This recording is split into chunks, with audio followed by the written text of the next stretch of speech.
Internship అవకాశాలు, వివిధ రంగాల్లో ఆన్లైన్ దరఖాస్తులు ప్రారంభం.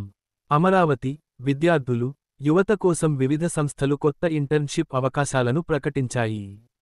Work from home, creative design, marketing, video editing, accounts, PHP development, graphic design, Care Pharma వంటి విభాగాల్లో ఇవి అందుబాటులో ఉన్నాయి. గ్లోబల్ ట్రెండ్ సంస్థలో డిజిటల్ అడ్వర్టైజింగ్ ఇంటర్న్షిప్ కోసం Facebook ads, Google Analytics, Google AdWords, Instagram, Pinterest మార్కెటింగ్లో నైపుణ్యం కలిగిన అభ్యర్థులను ఆహ్వానిస్తున్నారు. వీరికి రూ. 5,000 నుండి రూ. 10,000 వరకు స్టైపెండ్ లభిస్తుంది.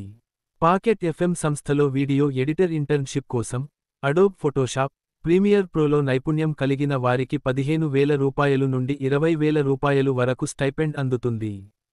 సూపర్ నోవా ఏలో గ్రాఫిక్ డిజైన్ ఇంటర్న్షిప్ కోసం అడోబ్ ఇలస్ట్రేటర్, ఫోటోషాప్, ఫిగ్మా, కేన్వా నైపుణ్యాలు అవసరం.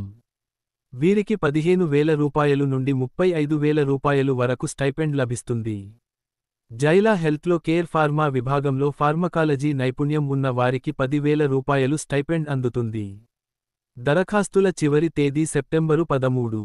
ఎగ్జరోన్లో పీహెచ్పీ డెవలప్మెంట్ ఇంటర్న్షిప్ కోసం AJAX, CodeIgniter, jQuery, JavaScript, PHP, MySQL, HTML, Laravel నైపుణ్యాలు అవసరం. వీరికి రూ. 12,000 స్టైపెండ్ లభిస్తుంది. ఫ్రెజున్ ఇన్కార్పొరేషన్లో అకౌంట్స్ ఇంటర్న్షిప్ కోసం accounting, Google Docs, Google Sheets, GST, journal entries, Zoho Books నైపుణ్యాలు అవసరం. వీరికి రూ. 15,000 స్టైపెండ్ అందుతుంది. మేవ్నాక్స్ ప్రైమ్ ప్రైవేట్ లిమిటెడ్లో మార్కెటింగ్ విభాగంలో digital, email, social media marketing, MS Office, English మాట్లాడే నైపుణ్యం కలిగిన వారికి రూ. 10,000 నుండి రూ. 20,000 వరకు స్టైపెండ్ అందుతుంది. దరఖాస్తుల చివరి తేదీ సెప్టెంబరు 12. రెట్రో క్యాడీ సంస్థలో క్రియేటివ్ డిజైన్ ఇంటర్న్షిప్ కోసం Adobe Illustrator, InDesign, Photoshop, Premiere Pro, CorelDRAW, UI మరియు యూఎక్స్ డిజైన్ నైపుణ్యాలు అవసరం.